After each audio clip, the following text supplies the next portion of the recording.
Look at all that money, yeah, the money that they spend. Take another look and spend some time for him. Don't cut trees for paper, cause it hurts the environment. Stop deforestation, yes, it's time for him. Whoa, an acre of hemp makes 20 bales of oil. No need for pesticides to poison all our soil.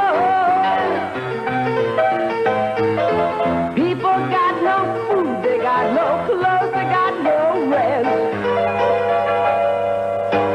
Well, time for help! Yeah! Mike, I am so stoked about what we're doing for April 20th this year. And in spite of the fact that we're all stuck in our houses, we're going to be able to share love all around the world. You know that? Making lemons into lemonade, I say. I do too. You know, it's been inspiring the way people have rolled up their sleeves and begun to help each other in their communities. And I think this is great that people here in the hemp community are rolling up their sleeves to help Time for Hemp find a way to help people all around the world. We've been fighting prohibition for 100 years, and we've been fighting this horrible disease for about 4 months. I think we need to stop fighting and start loving, don't you? That sounds like a plan to me. And going around the world with a balloon is one thing. Doing it on Zoom, I don't think it's been done before. That's exactly what we're doing. We're going to be on Zoom, and we're going to be able to find us on the timeforhemp.news site, and you're going to be able to find us on a lot of places around the internet, including iHeartRadio. Now that's even, that's great right there. That just rocks. It reminds me of being on an airplane. When you fly fast enough and in the right direction at the right time of day, you can be in a couple of different time zones on the same day, same time zone in different places, at the same time in different time zones. I don't know how to say it, but following 420, following the sun as the earth turns around, essentially holding the conversation steady and keeping people right there in that spot, almost like a wave. It reminds me of a wave, like at a stadium where everybody stands up at that one moment and it creates a wave all the way around the stadium. But we're going to do it around planet Earth, and we're going to do it with a lot of smoke. We are. We're going to put a smoke ring all around the planet, and we're going to hug everybody in the cannabis movement the best way we know how. And that's it. We're going to go from time zone to time zone, because you hear somebody say, well, it's always 420 somewhere, right? We're going to prove that. We are. We're starting off in New Zealand with one of our joint hosts. I don't know. Do you know Dagta Green? He's an amazing activist. He also holds the world's record for hotboxing in a bus, number of people hotboxing a joint in the bus, and he's one of New Zealand's greatest cannabis activists.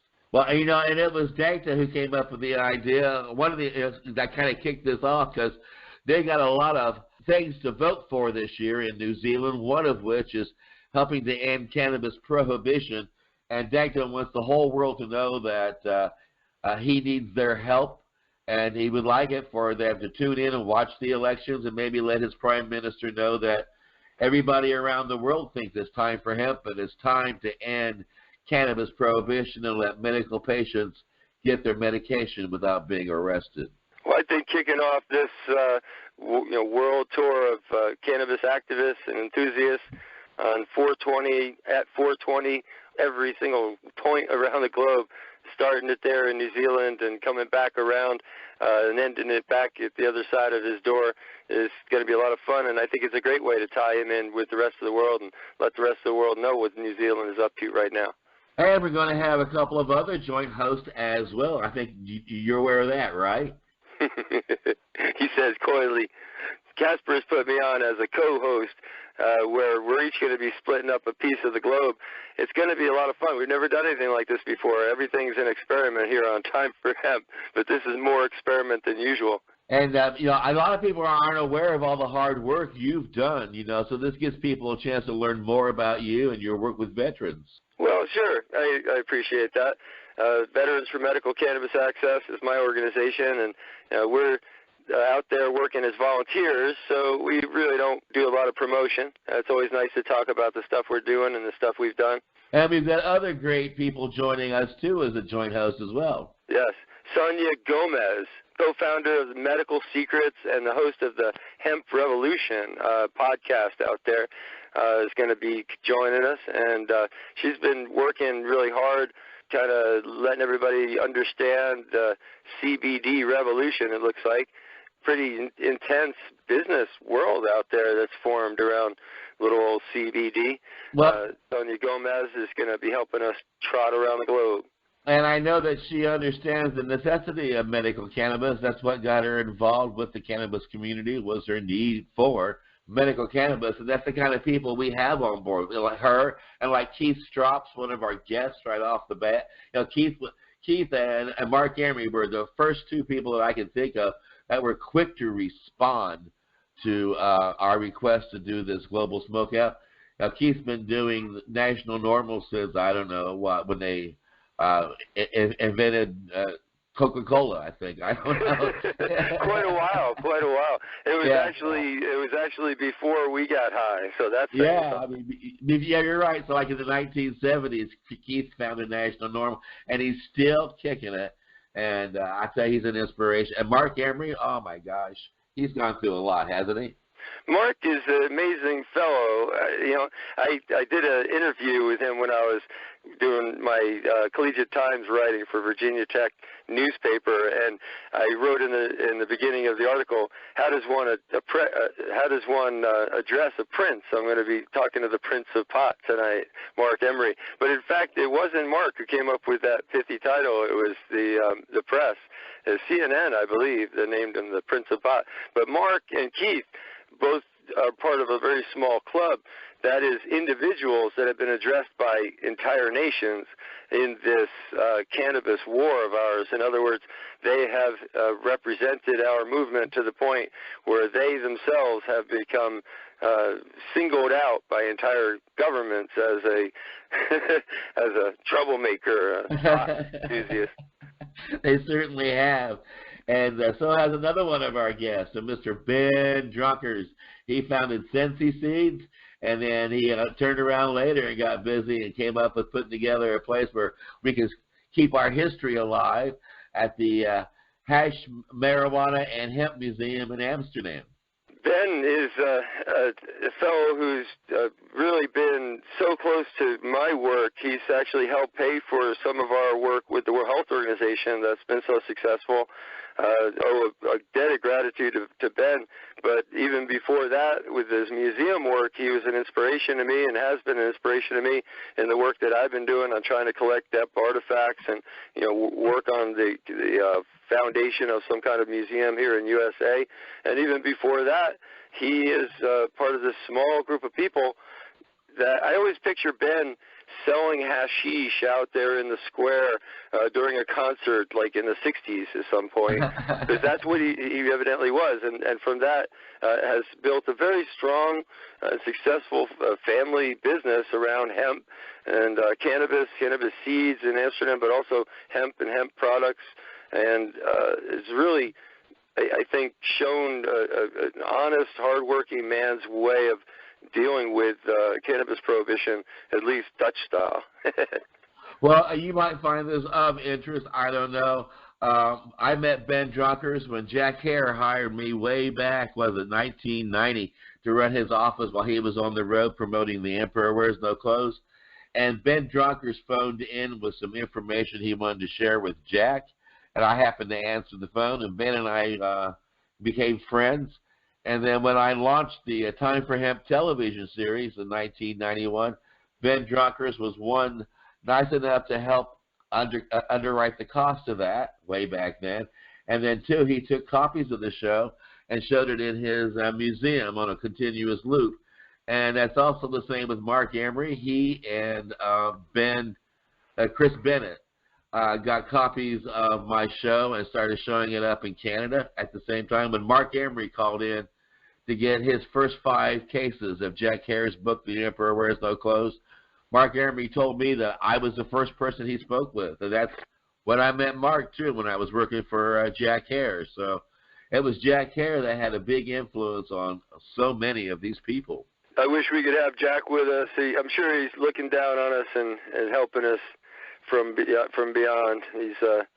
He's in our hearts and minds. I know he gets mentioned an awful lot beyond the fact that he's got some weed named after him. I do smoke Jack Hare occasionally, and so anyway, I thought you might find that of interest. We got some musical artists as well, don't we? Yes, it looks like we have as many as 4 different musical artists that will join us in different time zones. I'm not exactly sure what order, but C-Fara Reggae going to be coming in with the reggae beat, and much love, and helping us to get in tune with our brothers and sisters in Jamaica and that time zone. Where do we go from there? We got Ben Scales, marijuana criminal defense attorney, but he's also a musical artist, and he's got a great song that has been a real big hit here on Time for Hemp. Big A, the Boss, some hip-hop, shake things up a little bit. Oh, he's dropping a new music video, too. Oh, yeah, he's going to do a video just specifically to help promote this, isn't he? Yeah, well, he had gotten the thing done, and he was getting ready to release it when he found out that we wanted to do a global smokeout. He thought it was, like, fantastic, and he just decided that he would hold up dropping his new music video to do it in conjunction with what we're doing to help people have a better time. That's cool. That's really cool. And then we got Brad Hills, musical artist with the Killing Time Band. So they rock. Yeah, that covers just about, yeah. And Michael Martucci. Michael's music is amazing. And when people tune in and hear it, they're going to fall in love with him like everybody else does. And he's also dedicated to ending cannabis prohibition as well. And so what can I say? That's a great lineup. Some of these people are actually maybe, just maybe, might even do a live performance like they did for that Elton John thing on Fox Radio a while back. So if they get their sound equipment set up right, there might be a few live performances as well. So that's going to be surprising and fun. That's for sure. This is going to be a lot of fun, and it's going to be a relative who's who. But what's better and best is it's going to be representing this entire planet. And there's a lot of places that we're going to be traveling where we've never been before, and this is going to be too cool. Well, and on top of that, you know how we're going to be asking people if there's somebody in their neck of the woods that you can donate to help, right? Well, Time for Hemp's doing the same thing. We're going to be donating some of the proceeds of our advertising and our sponsorship to Patients at a Time. And, you know, Mary Lynn Mathry and Al Byrne, the co-founders of Patients at a Time, also have they put together an expo or a training session for people, an event with doctors every year, too, to help spread the new medicinal information about cannabis far and wide. We're going to donate to them, and Mary Lynn Mathry and Al Byrne have just spent years, almost their whole life, trying to make certain that people who are sick and passing away and need medical cannabis can get access to it without dying. So I thought you'd find it also of interest to know that Time for Hemp's going to be donating some of the proceeds of what we raise for this event towards Patients at a Time. Well, I appreciate that, Casper. And I'll tell you, you know, nowadays someone hears medical marijuana and they say, well, yeah, right? But right. It wasn't always that way. There was Patient Zero, Robert Randall, who fought the government and got the right to use the cannabis because he proved to a judge that he had a medical necessity. He was going to go blind if he didn't use the stuff. And he started a program where a handful of patients got cannabis from the federal government that actually still exists all the way to this day. And under that flagship of those handful of patients and the doctors brave enough to stand up for the evidence around that treatment of cannabis as a medicine, we now have a phenomenon where the world has caught on to this, and subsets of cannabis as a medicine, in other words CBD, have even caught people's imagination even further than we could have imagined. Yeah, exactly, and it's also because of people like Mary Lynn Mathry and Al Byrne. And another cool thing about their website is, you know, like if you're a nurse or a doctor, you want to get some accredited information, you can go to their website and take studies there, and you can get accreditation for what you learn at their website. That really rocks. Well, that's how they did it. That's how they brought cannabis from just one man's experience to become a phenomenon. And I had a chance to meet Robert Randall on a couple of occasions because he made it a point to seek out Jack, and of course I was running Jack's office at the time, and I had the opportunity to get to know Robert Randall, and he was really a loving spirit and a dedicated soul. Well, that shows a great amount of diligence as an activist, because he was working on this sort of, he could have just stayed right corporate in the beltway and never really reached out to Jack all the way on the West Coast. That shows a lot of diligence to try to reach consensus in the cannabis movement to move forward. And most people don't know about it, but he was involved in an awful lot of states that passed medical marijuana programs. They were research programs, and a lot of them never really did anything, but that was the first wave of medical marijuana that set the stage for Prop 215 and the world we have now. Exactly. And then also, along with other hardworking activists who are joining us on the program, like Paul Stanford, he's worked his rear end off in Oregon to make cannabis legal for medical reasons, and he's also the host of Cannabis Common Sense. And we got Andrea Herman, who's joining us for the program, and she's the founder of Ridge International Consulting Company. And Andrea has worked with cannabis companies on both sides of the border in America and Canada, and has shown both sides of the border ways to use this wonderful plant for paper, fiber, and fuel, not just smoke, and has helped lead the way in creating a hemp industry. I don't even know if you want to call it an industry anymore. It's a phenomenon. It is. And we got some other exciting guests as well who are going to be joining us around the world that I think you know. Well, yeah. Tony Budden is already on the list. I believe he's coming in from South Africa, no?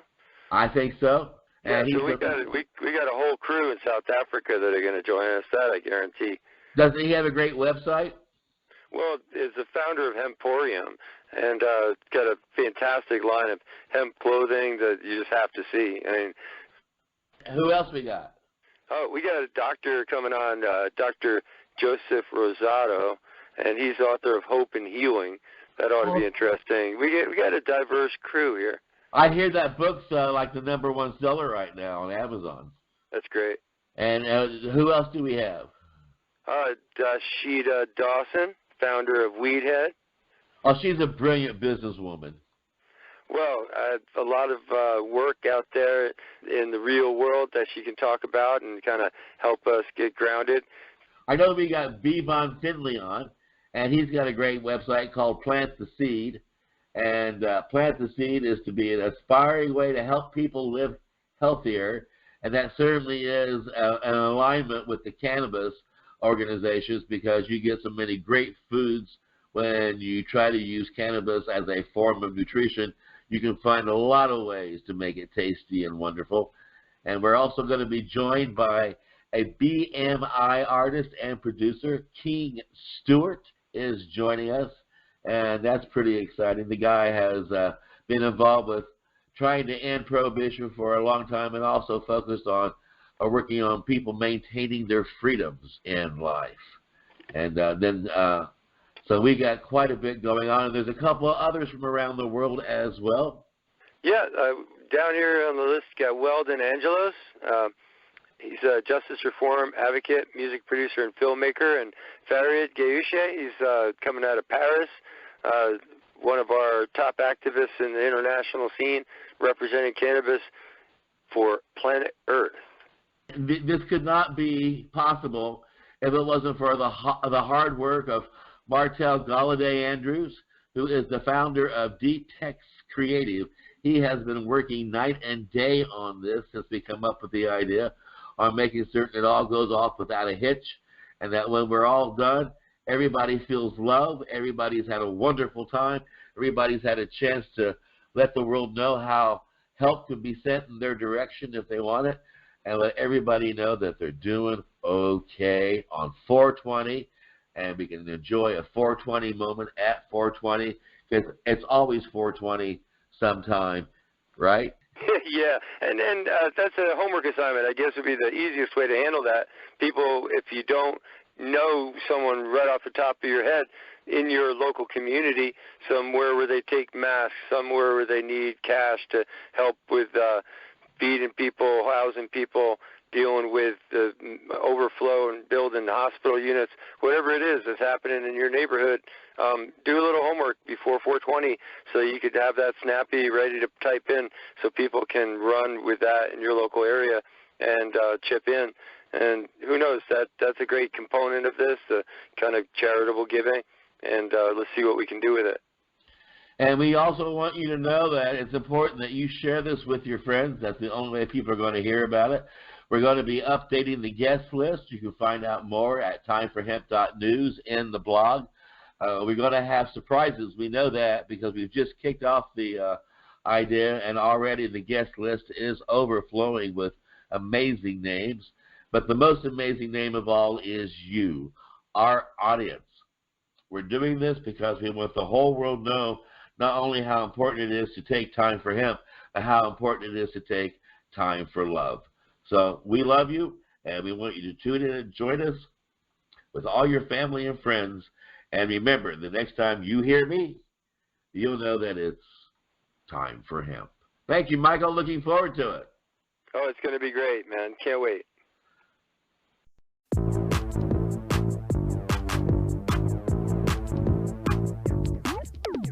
Look at all that money, yeah, the money that they spent. Take another look and take some time for hemp. Don't cut trees for paper, cause it hurts the environment. Stop deforestation, yeah, it's time for hemp. Grow an acre of hemp makes 20 barrels of oil. No need for pesticides to poison all our soil. People got no food, they got no clothes, they got no rent. Well, it's time for hemp. Throughout Earth's history, hemp's been used, no mystery. Hemp is legal to pay your taxes for more than a century. Check your facts as the founding fathers made sense to me. It's time to grow hemp legally. It's time to grow hemp legally. It's time to grow hemp legally. Think of all the uses, it's money that's well spent. Right now, no excuses, it's time for hemp. Sustainable green industry, that's our intent. A better place this world will be, it's time for hemp. Fuel and food and clothes and soap. Housing, cars, yeah, cars, no joke. Henry Ford built a car of hemp. It's time for us to do it again. People be employed, balanced farming as it's meant. Right now, it's time for hemp. Hemp is the first necessity of wealth and protection of the country. Words of Jefferson Thomas. He grew hemp, why not us? It's time to lift the hemp ban. It's time to lift the hemp ban. Yes, we can. Yes, we can. You can make a difference. Yes, we can.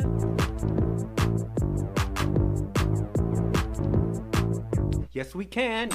Look at all that money. Yeah, the money that they spent. Take another look and take some time for hemp. Don't cut trees for paper, cause it hurts the environment. Stop deforestation, yeah, it's time for hemp. Whoa, an acre of hemp makes 20 barrels of oil. No need for pesticides to poison all our soil. People got no food, they got no clothes, they got no